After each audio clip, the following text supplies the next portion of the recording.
Welcome to San Diego Market Movers. I'm your host, Valley, and we're here with Jan Ryan. Welcome back. Hi, good to be here, Valley. Good to see you. Of course. So, Jan, we're in a multiple offer market. There's not a lot of homes for sale. How does a buyer write a best offer to stand out? Like, what do they do?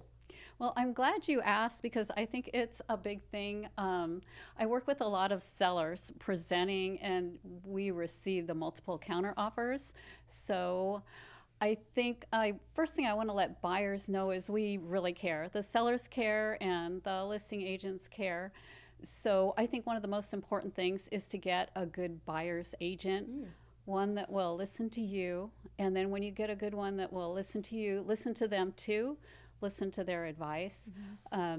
It's really important that they talk to the listing agent, the agents, and find out what the seller's motivation is, what may or may not be important to the seller. And there's a lot of things you can do in a contract. Of course, you do a big deposit because that shows some sincerity and it doesn't cost you anything extra. Short contingency periods, you know, all the normal stuff, but make your contingency period short, get your inspections done quickly. And I think one of the good things for homeowners is I would prefer to accept an offer from a homeowner rather than an investor because they're much more sincere and you're probably going to have a much better experience with a home buyer that's excited about the house and just makes a great relationship with the buyer and seller. And also don't make it a battle.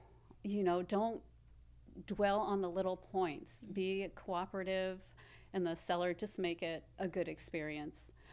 The other thing is do your homework with lenders. Get your, as you know, Valley, you're a lender. So get pre-approved. Don't just get pre-qualified. Go through the process, get your income verified, and then check with your lender how much additional your payment would be per $5,000. So you're ready for a counter offer. I like that. So that's good to have that in your, and then that way, if you're all set with your lender, and I know a lot of lenders, like I'm sure you're such a good lender, call the listing agent, you know, when you get, and that way the listing agent is confident that that buyer is well qualified. Yeah, I hear. So communicate, be flexible, be quick, and be prepared. Yeah, and you can make it a short escrow and be flexible if the seller needs a rent back. If that's something you can do, that's a huge help. That can make a big difference. And yeah, there's just so many things, and it really helps. Again, I know I said this before, but if you have a good agent that makes a good presentation to the listing agent who is professional, who is on top of it, but not aggressive or pushy, just a good partner that's going to make a good team. I love that. Good representation. So yes, good representation. And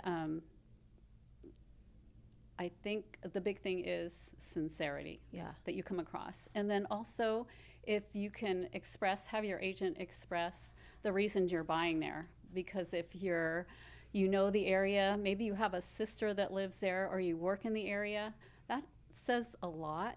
Because it's not always necessarily the top price. There's a lot more that goes into that. Yeah, I like that. That makes a ton of sense to me. So if you're, not sure if your offers aren't getting accepted, you might want to reevaluate several things in the process to make sure that you're being represented properly. Well, thank you so much, Jan. Love having you on the show. Good to be here. Thanks guys.